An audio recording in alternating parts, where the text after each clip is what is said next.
మా మీటి ఏం చేస్తుందో చూద్దాం. చాలా కష్టపడి నైట్ చదువుకుంటుంది, 10th వచ్చింది కాబట్టి. ఇప్పుడు నేను ఒక్కటి చూపిస్తున్నాను.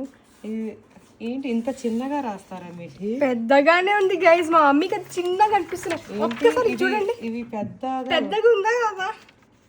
నువ్వు ఇలా 10th రాస్తే మరి వాళ్ళకి సరిగ్గా నువ్వు రాసింది అర్థమవుతుందా?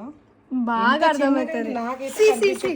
పెద్దగా రాస్తున్నా నేను. మా మమ్మీకి ఎందుకు చిన్నగా కనిపిస్తుందా ఇప్పుడు అర్థం కావట్లేదు. సరే ఓకే, ఈ వీడియో చూస్తున్న వాళ్ళు కామెంట్లో పెట్టండి, మీ పిల్లలు కూడా ఇంత చిన్నగా రాస్తారా? నేను పెద్దగానే రాస్తున్నాను గైస్. ఏంటి నేను పెద్దగానే రాస్తున్నా, ఇంత చిన్న అక్షరాలు పెద్దగానే ఉంది. కాదు, ఎందుకంటే ఇంత చిన్నగా రాస్తున్నావు చెప్పు. ఏదైనా పేపర్స్ పోవాలి అనా, లేకపోతే నీ రైటింగే అంత? నా రైటింగే అంత. ఇంత చిన్నగానే రాస్తావా? మీడియం గైస్, అది అంతా చిన్నగా కూడా లేదు. నేను చిన్నగా అంటే ఎట్లా రాస్తా తెలుసా? ఆగండి చూపిస్తా. నా పేరు రాస్తున్నా, ఇట్లా రాస్తా చిన్నగా అంటే. ముందులో నా హ్యాండ్ రైటింగ్ ఇట్లే ఉండే, ఇట్లుండే నా హ్యాండ్ రైటింగ్.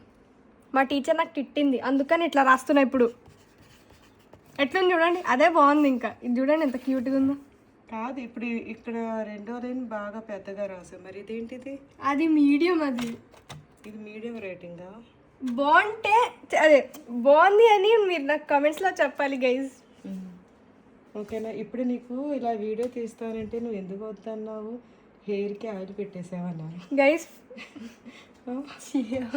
కానీ ఆ హెయిర్కి ఆయిల్ పెట్టిన చాలా బాగున్నావు మీటి, క్యూట్గా ఉన్నావు. Thank you guys. చూడండి, ఒకటి చూపించాలి. ఇది నా పెన్ గైస్, ఎట్లుంది?